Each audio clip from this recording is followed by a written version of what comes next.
Here's Sunday, chapter 28, entitled Change. He wanted to get home to catch Amy on the way to school, but first he needed a glass of water. He opened the front door and he was surprised to see the TV blaring. Oh no, he thought, he's still home. He stepped into the living room to see his dad sat in his favourite armchair, apparently sleeping. The breakfast was half eaten on the floor. Daddy said, but the only response he got was silence. Simon walked round to face him. He got closer and whispered, Dad, to no avail, and then he touched his arm. He didn't move. He was as cold as yesterday's tea. To Simon's horror, a thought came over him. Could his dad be dead? Daddy shouted louder, but there was no response. Dad, wake up, he shouted with a quiver in his voice. Food was stuck to his dad's white vest, and Simon noticed that he wasn't breathing. There was a pool of sick on the floor, and Simon knew he had to get out of there. He didn't know what to do. And then he realized that Amy lived nearby.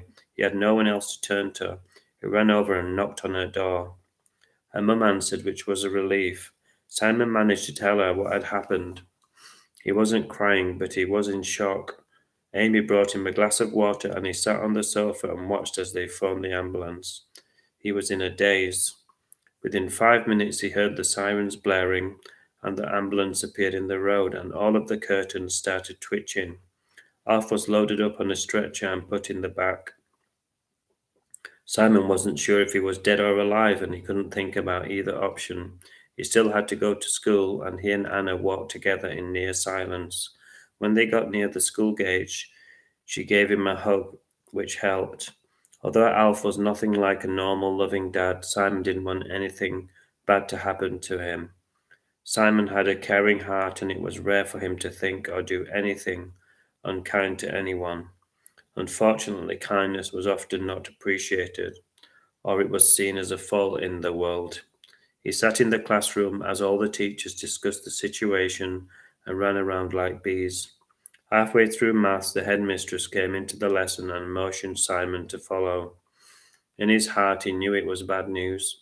His heart was beating like a drum, and the colour had drained from him like ink from a pen. When Simon was told the bad news, he could hardly take it in. He had never known anyone to die before, and it was strange and shocking. Like most boys, he didn't cry, he just kept the feelings to himself and wondered what would happen to him, and especially Sandy. It was quietly explained to him that Anna's parents would let him live with them, and they also had a place for Sandy to stay. This eased Simon's pain and worries a little. He hadn't told anyone about his dad's beatings and all the jobs he had been made to do. He wanted to keep things private. He's still my dad, Simon thought as tears pricked his eyes. The next few days went by in a blur. They made a small bedroom for him and a smaller room outside for Sandy. It was a relief to him that she was being looked after. Simon stayed in his room, and for the first few days he refused to mix. He wasn't used to the silence, and he wasn't used to no one ordering him about or shouting at him. The one thing lurking in the distance like a giant iceberg was the funeral. He'd never been to one before, and he'd never expected to.